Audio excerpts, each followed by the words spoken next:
everyone. Welcome to the 8th episode of That One Thing, Real Talk with Milton O'Brien. I first want to start off by thanking you for joining us today. My name is Karina Shafalo, and it is a pleasure to have you on this podcast. This podcast is brought to you by RMK Productions, 10 United Podcast Network, and 5 Alpha Apparel Company. Through the power of story, our mission is to uplift through voice, inspire, share stories and experience using the perspective of teaching, learning, and modeling. Our purpose is hope, helping people every day. All right, everybody, I hope everyone is having a great day. I would like to welcome a very special guest to us. Milton O'Brien's coming in hot, and we're going to get to talking and having this great discussion. Milton, if you want to give me a little bit of background info about yourself, he's actually in my economics class, and we met through that, telling me some amazing stories day in and day out. So wanted to get him on the podcast, wanted to just talk to you a little bit about resiliency and stuff like that, and we're just going to get into it. So, Milton, all you. Thanks for the invite. Good morning, everybody, or good afternoon. I don't know where you're at, or whenever you're listening to this podcast. I'm Milton O'Brien. I'm a freshman at St. Joseph University. I'm an international business major, and I'm from El Salvador. And yeah, absolutely. So, El Salvador, that's pretty cool. I remember you talking to me about this a little bit.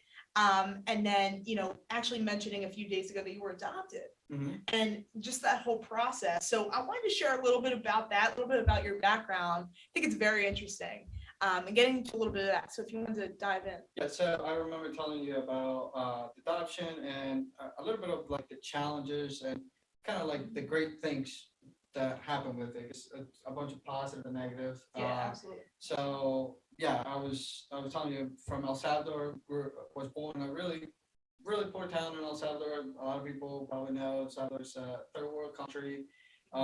So growing up, I never had my birth mom, birth dad. I grew up with my great grandmother, and we have volunteers from Philadelphia actually come into the town. Wow! And so I grew up then coming and helping people around my town. Yeah. And once my great grandmother was getting older, she passed away. But before passing away, sister, who was the director for the volunteers, made the promise to my great grandmother that she would find me a home. Wow! And she oh my God! She actually kept up with her promise, and now I'm here. That is literally straight out of a movie. Yeah. Like actually, that well. Yeah. I mean, that's geez, that is incredible. And you were older when you came over here. Yeah. So when my great grandma had passed away, I was around 9 to 10 years old. Mm-hmm. Then once adoption started, the lawyer said that I needed to be with a stable family, so I needed to go to a foster family while the adoption lasted. The adoption was supposed to last for 8 to 10 months. We went, the 8 to 10 months passed by, the adoption didn't happen.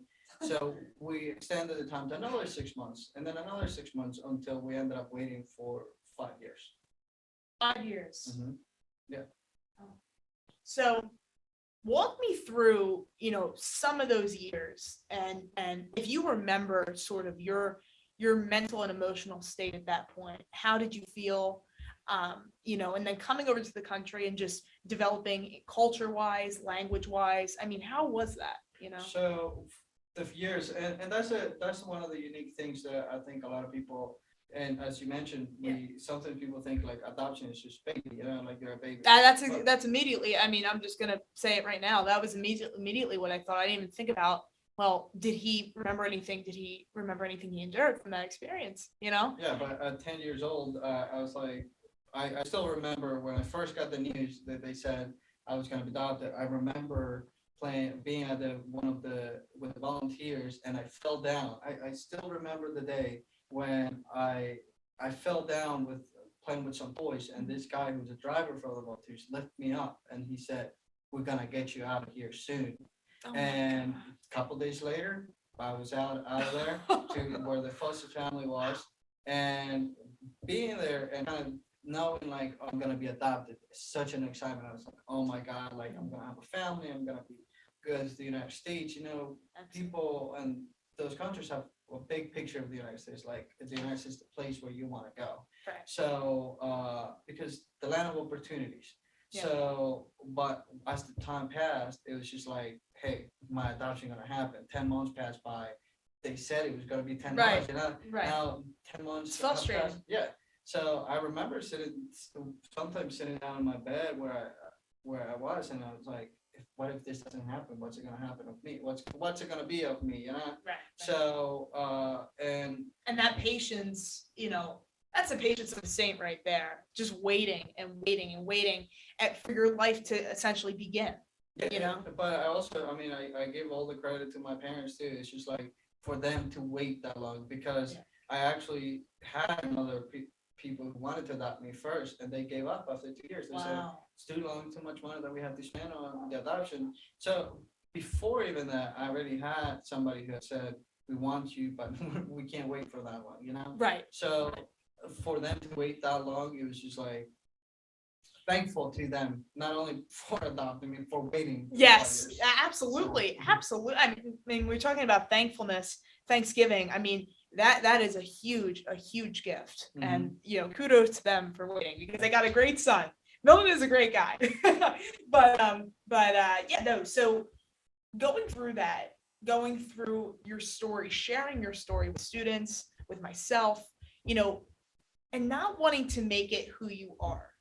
Right. Yeah, I was telling you earlier, it's just like sometimes I feel not bad for sharing my story, but I tell people, I don't tell people, but it's just like I don't want people feeling pity or anything. I tell my parents, sometimes I talk to my parents about it, and I'm like, I don't want people feeling pity for me, or I don't want people to say like it's okay for you to have this because you didn't have something. Like I want to be able to earn what I get, because I do. One time in my high school, I was telling people my story, and this girl, I remember this girl came up and gave me a hug because she felt like, oh my God, no, you've been through all that. And I was like, please don't hug me.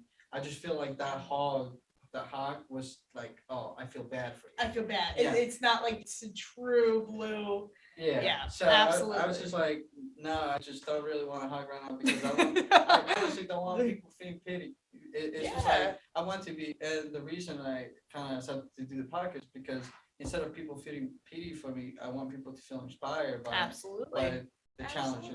And use it to your advantage. Mm-hmm. You don't necessarily want to say, have pity on me, and just to bring in my own story here too, just to hop off Milton real quick. Being gay, I mean, for example, like I'm not going to use that as my ticket to everything. I don't get a free Wawa coffee because I'm part of the LGBT plus community. You know what I mean? Like we don't want it to be necessarily who we are, but we want it as a tool for the future, and saying that, hey, listen, I got through X, Y, and Z. What else can I do? Like bringing that confidence in. I was adopted, and look at the life I've made for myself and my family. Right? You have a very successful life. You have a very promising future, Milton.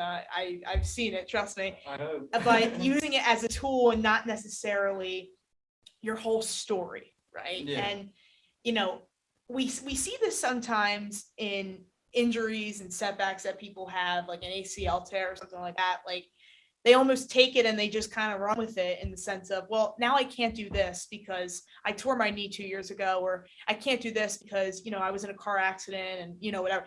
So that actually sets us back in a way, and it sets our mindset back, right? Yeah, and one thing that I say is like, and I tell a couple of my friends, is like, don't give up. And I was telling you, this is perfect, because I was telling you, it's like, don't give up on what you want the most for what you want now. It's like, just keep your mind straight. Think about what you want in the long run. Like, oh, I want a family. I want to be able to be successful and to have what I want to have. You know what I mean? Yeah. So whatever decisions I make now are gonna depend on what the future is. Right. So if you can just repeat that, if you guys want to write this down, if you're driving, just keep it as a mental note. But I actually put it on my senior quote for my yearboard. I said, this is really good. I said, honestly, don't give up what you want the most for what you want now. It's definitely, somebody wrote it. I forgot who wrote it, but I definitely keep it in the back of my mind. Don't give up what you want the most for what you want now. Yeah. That is like profound, dude. Like that is awesome. I love that. And Milton, you take that quote and you see that every day, and that is a crucial part of of life, is finding something that motivates you and moving with it, and I think that quote really pertains to your past and just uses it as just leverage for the future. Yeah. So we develop this mindset as we get older, but we really have to check on ourselves, and we have to check on our friends too, and say to ourselves, am I holding myself accountable for my thoughts? Am I holding myself accountable for what, I endure, and kind of how I think about that? Like, for example, I had surgery on my legs 2 years ago. Well, not 2 years ago, probably about a year and a half ago. And, I do runs at lacrosse and this and that. And sometimes I catch myself saying to myself, like, well, you had this leg injury, so it's fine. Like, you'll be all right. Like, you'll do one more, and then, you have this leg injury now. So you can't really do anything about that. And you dig yourself a hole. Yeah. And you feel bad for yourself. Yeah. And it's like, how do you pull yourself out of that, and how do you inspire yourself to use it as a tool instead of something that you can kind of feel pity for yourself on?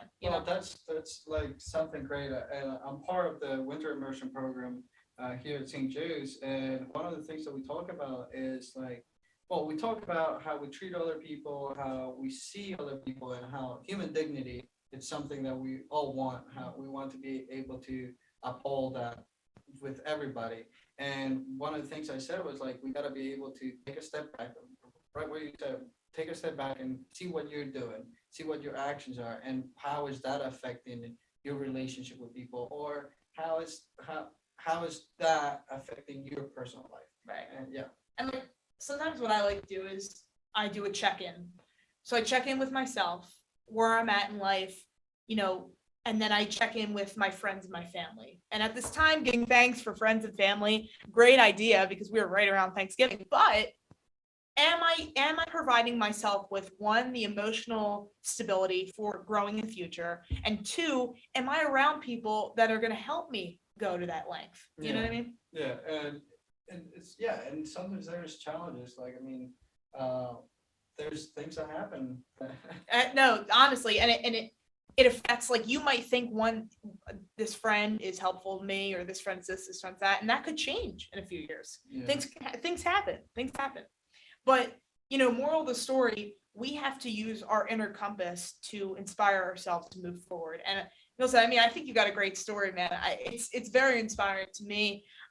Just hearing it from your perspective, previously we were talking about this, and then here now for the second time, it is incredible. Thank you. And I mean, and the other thing is like, there is like challenges that come along the way, and like moving to the United States was kind of like, what am I gonna do with the language barrier, with meeting new people? That was something that I thought of, like, you know what, like, I don't know if I'm gonna be able to do this. Yeah, like, you get to that point where it's like, it's almost like, kind of like the climax of a movie, when you get to the point where, like, necessarily it's not counterintuitive, like the way I'm thinking of it is like, you hit the climax where you think you can't do something, and then you surprise yourself when you do it, and then you just, everything goes up. Yeah, and that's those kind of things is like what inspires me too. It's like, if I was able to do this, I can do the other thing. Right. And, you were able to learn a whole new language. Yeah, and it's kind of like adapt to the cold weather. It kind of sounds like a silly. Kind of sounds like a silly thing, but it was just like coming from a country where the weather is like 70 degrees all the time. And, those kind of things. It's like, if I'm able to do this, I can do the next thing. And like adapting to making new friends. That was something that I kind of, not that I struggle with, but it was just like, how do I adapt to this new culture? Because even though we might not even think about it, there's like a big culture of challenges. Like, people behave different, and being young, that was you were 10, right? So like, at that point in time, like, some of these foundational things were already in movement. You know what I mean? Like, that's I was the adoption started when I was 10, but then I didn't come over until I was 15. Wow. So, and that was the other thing, is like being a teenager. You know what I mean? Because everybody. It's hard. It's very, and it's like you hit that, like, the tween age. We're like adjusting, and the leggings and the Uggs or whatever for girls, like North Face jackets. Anybody out there knows what I'm talking about. Like, you were there, but like, everybody was adjusting, and you're trying to catch up. You're trying to be like, listen, I gotta get this culture down. I gotta be honest. I mean, you're doing great right now. Thank you. But that kind of reminds me of the one thing that you said, like how I felt. Sometimes I felt like I was left out Yeah. of some stuff with friends, and I don't think my friends did it intentionally, but it was just like everybody being 15, 16, kids should judge each other, you know what I mean? And I felt like just because I wasn't there at that, like I wasn't part of the culture, I kind of felt like, not that they were judging me, but if they were just like, you're not at the point where we are, so they move on with their stuff. Right. And And that's another challenge. that's a very good point, because you see almost this maturity difference in college, but when you're still in high school and middle school, kids aren't emotionally there yet to understand what you've endured, or understand, okay, well, we have to talk to Milton because Milton has to understand this. We might understand it, but he hasn't experienced that yet, Yeah. and you almost kind of, with experience, you kind of adapt this learning of people and meeting new people. Like, now I know your background, now you might know mine, and then we are able to empathize with more people or sympathize with more people when we meet them. Like, don't take them for face value. Milton can be a very smart kid. Maybe he gets A's in every economics quiz that he does. Yeah. I don't think so. Well, like, I would never expect the background that he's had from what you see face value. So that's another thing we could take away from this is, when you are meeting someone, try to dig a little deeper and try not to assume. That's something, and that's a great point. It's like, it makes me think, because sometimes, I mean, nobody's perfect, and my mom used to tell me, like, I used to, when I first came, I was trying to do everything like perfect, like this has to be done this way, this has to be, and my dad tells me that I have OCD. I'm with you on that one. I gotta be honest, I'm with you. But it's just like, the thing is, like, when you meet new people, I always try to stay positive, because I don't know if it's because of the background that I have, and I want to be able to look at people for what they really are, instead of like what their surface are telling me. The packaging of the food. So we were talking about earlier, we were like, if you're meeting somebody, maybe wait a little bit, give it time. Give it time. I feel like that's the thing where the important thing, that's like a pin for me. It's like, give it some time. Let's see what happens. That is so, honestly, that's probably one of the best things I've heard all week. Give it time, because there has been so many times I've met people in my life and I've been like, all right, I don't think this is gonna, like, if you don't immediately hit it off, to me it was like, oh my God, like, I don't think we're gonna be friends. I sit next to her math, I can't really get out of this now, like, I don't know what I'm gonna do. But then over time, it's almost like that mirror exposure effect, if you know what that is. Like, it's just like you see them over and over again, and then you start to understand their background and their family life and who they're friends with and what they like. Or you understand why people behave the way that they exactly. Or it could be the opposite. It could be the, okay, now I understand why they're this way. And now I understand why I'm going to take a back seat on this, right? So it can either go either way, but the most important key is time.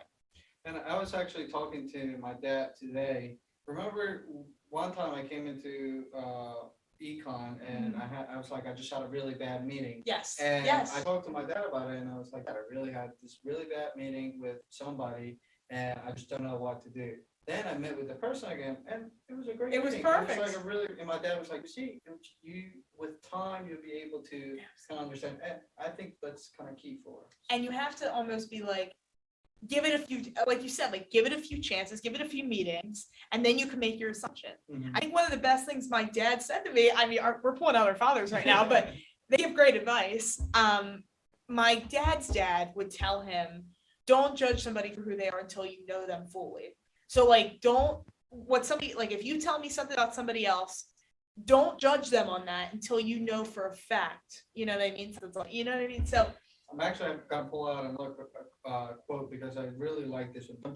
Don't judge a book by its cover. That's it. That's the one. That's the one. Absolutely. Because and that's absolutely true. I like putting out quotes, because it kind of tells you, like, I mean, don't give up what you want the most for what you want out. Right. Don't judge a book by its cover. It's like, don't judge people before you get to know them, because there might be. If you read a book, you can't just judge it by what it says in the front. You gotta read through the chapters a little bit, see what it's about. Absolutely. And like, the summary doesn't do it justice. And a lot of times that summary, I'm gonna get a little symbolic here. That summary is a very, very small piece of what that book is, right? Exactly. And it doesn't do it justice. It never does. Actually, like when I read this one book one time, and I read the summary, and I was like, and it was actually a summer reading book, so I had to read it. And it's almost like being forced to be friends with somebody. Like you really just don't want to do this right now, but you have to read it. And I read it, became my favorite book of all time. Yeah, it's crazy. Yeah. So like if you put it into a book's perspective, or if people out there, like sport, for example, you're forced to play it in gym class, it might become your favorite sport. It might become your best friend. But yeah, Milton, listen, you got a lot of great points. Thank you. I love your story. Thank you. And yeah, and for anybody who's listening to us, it's just like I want my story or like the challenges that I've been through to serve as like an inspiration, or just like take it on like, hey, if I've been through this, or if you're struggling with something, don't forget, like, give it some time, just get through it, and you'll get through it. Absolutely. Work it, and you'll get through it. It doesn't matter what challenge you have. If just keep your mind in a positive vibe. Positive vibes all around. Yeah. That is an amazing piece for anybody out there right now that is maybe struggling with an upcoming test, or a loss of a loved one, or anything like that. Give it time. Don't take it at face value right now. It's not going to stay like that, and I will provide that as a fact, because it never will. Yeah, and one thing that I think sometimes we make as a mistake is that one thing can like cover all of our life, and sometimes it's just like let's say that meeting that I had, I was like, oh my god, like like my whole day. I remember you coming in, and it really did affect you. Yeah, but then I thought about it, and I'm like, you know what? I'm gonna keep moving forward. I don't care. This is one thing that happened today. There's so many other things that I can do, and it's gonna be a nice day, and yeah. And how did it make you feel when you got out of that second meeting? Oh, it was just like, it was great. I was kind of laughing at myself. I was just like, you know what? It's like so dumb that I was so mad at first, and now, and that's the thing. It kind of connects all together. For at least for me, it's just like, we gave it some time. Now you see what happens. It's like, okay, right, and you're like, you kind of like laugh at yourself, like you just said, like it's like, I didn't have to put all that energy into that. Yeah, definitely. Like I could have, spent some time elsewhere, and like that's the thing is, everybody's different, and everybody has a past. Everybody has things that they're struggling with as well. So we got to give it some time and make sure that's not their personality. It's maybe something that they have endured. Yeah, and you know what? Like another thing that I always think about, and I like talking to my parents about, is motivation. It's like I always think that finding something motivates you kind of drives you. Like, hell yeah. Let's say my motivation is like when I was a little kid, I never had like growing up. It was just like a very tough situation with my great grandmother. I said before, and sometimes we had nothing to eat. Literally, it was just like a place where like probably just sleeping on the floor sometimes, having nothing to eat, and those times kind of. I'm like, I never want to go back to being in that place. And that motivates you. That motivates me to be like, hey, I want to be successful, and I want to be able. I always kind of want to do community service, help other people out. Because you've been at that place, and like, I tend to think sometimes the best people that work in a profession is the people that have a background in it. Yeah, and I mean, I don't want to work on I want to be able to be successful for myself, but also give back to people. And I feel like some of the positions that are there don't pay you as much. But if I'm able to make money for myself and then give back, that's my plan. That like philanthropy, is that philanthropy? Yeah, like something like that is like, take care of yourself and then disperse it. Yeah. And I think that is so profound of you to want to do that and to have that mindset, because sometimes you might see people that are greedy and just I'm gonna get and just leave because I'm taken care of now. But for you at this age to understand the emotional impact that somebody might be enduring in a different country, or even in the United States, and wanting to give back your profit and wanting to help them just like somebody helped you, I mean, that's the ultimate goal, right? Yeah, it's just like one of the things that bogs my mind, but it's just like I met this kid. I came back from I did it wasn't a winter immersion program. It was early arrival program here at Yes. St. James, and we ended up doing community service at some youth place where kids who don't have families go, and the kids have to go to foster care. And I was like, what a coincidence! I ended up here with this kid, Wow. and I learned about the story of this kid who was 12 years old, and I was so related to this kid. I was like, I was around the same age when, Wow. you know, Yeah. and the kid didn't have his family, and I was like, I called my parents, and I'm like, I really want to help this kid, like, it's Yeah, like, absolutely. but then I was like literally crying. I was like, I really want to help this kid. It's just like I don't understand why the system works this way, or why this happens, or this other, or like why the parents are not there. And I was like, I don't want to give up on this kid because somebody didn't give up on me when I was that age. I'm gonna give you a high five for that one real quick. That is just, you're gonna make me cry, honestly. It was just like I felt sorry for at the end. I couldn't help the kid because I was like, you know what, maybe somebody down the road will help the kid. And I still think to myself, is like, I wish I could help this kid. And I wish that I could go, but right now I'm a college student. I can't do. I don't have money. I mean, I'm trying to. We got stocks or something like that. Yeah.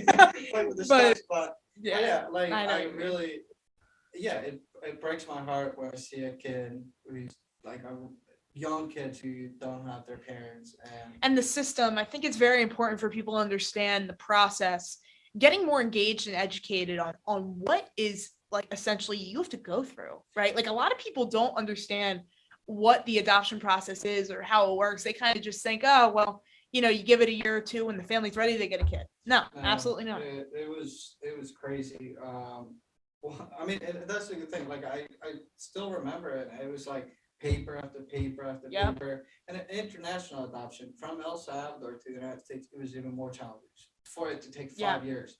And we would 5 years. we would write to people. I was like, I even thought of writing a letter to the president of El Salvador to ask him, can you please help me get adopted? Like, I really want to go and live with my parents, So, and that's the thing. It's like I had my parents here who were willing to adopt me, and the government's like, no, we're not gonna do it. We're not gonna do it. And the government of El Salvador, after I left, they canceled all the adoptions from El Salvador. Oh my That's the last god. adoption. And Oh my. here's even another challenge. When the adoption was all over, we bought the tickets. I came on Christmas Eve 2016. I moved here, and we were supposed to be here December 23rd, and we forgot a paper. And the immigration guy said, "I'm sorry, we can't let you pass." And imagine the frustration. You get there and I they like, got to the airport. It's like after 5 years, I'm finally going. I'm going to the United States. I'm going with my family. I'm going, and I get to the airport with my dad because my mom had to come and take care of my brother.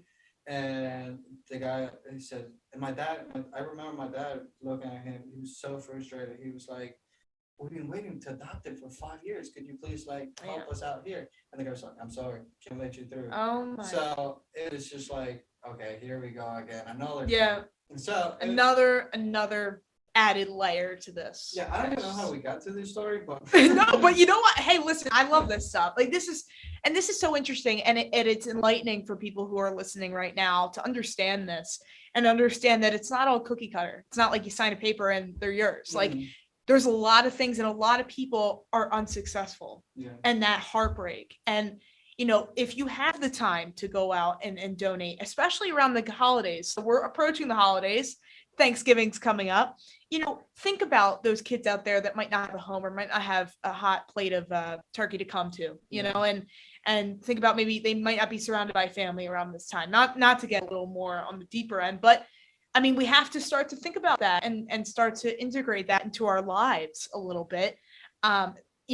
Milton, you came from something like that, but even for people who didn't, I think the world would be a much bigger and better place if people started to think the way you're thinking. Yeah, I think that even if you don't have the same background or anything, that's why I say I want to be able to help people to understand hey, there's some people that might need your help and maybe you're able to help them, or just an inspiration for your own life. You know what I mean? Yeah. Just be able to set your mind on the goals that you have and get work on them. Be inspired by the things that you see, and just be able to because everybody, and this is one of the things I come to understand is like everybody has had their challenges. Like Yes. you have had your challenges. Everybody in life has their challenges, and we have to take those to inspire us to become something better.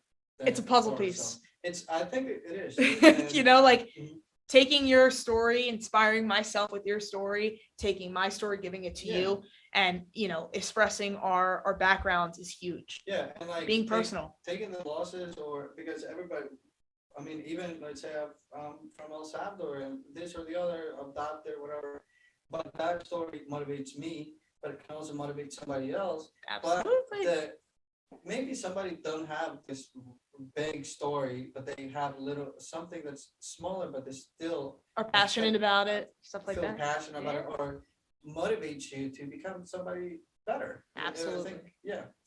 And Milton, I think, listen, you brought up some great points. Thank you. And if anybody, I'm gonna drop his Instagram in my post that I'm gonna make about this. It's gonna be coming out soon. But and we'll get to know Milton a little bit more. He might, pop on a few times soon. But Milton, I want to thank you so much for coming on today and just sharing your story Thank and you. sharing some things about yourself that might have impacted you in some way. I know it has for me. And just trying to touch somebody else. So I'm gonna leave it with this. Little call to action for you guys. Little one thing. Think about one thing that you are grateful for this upcoming holiday.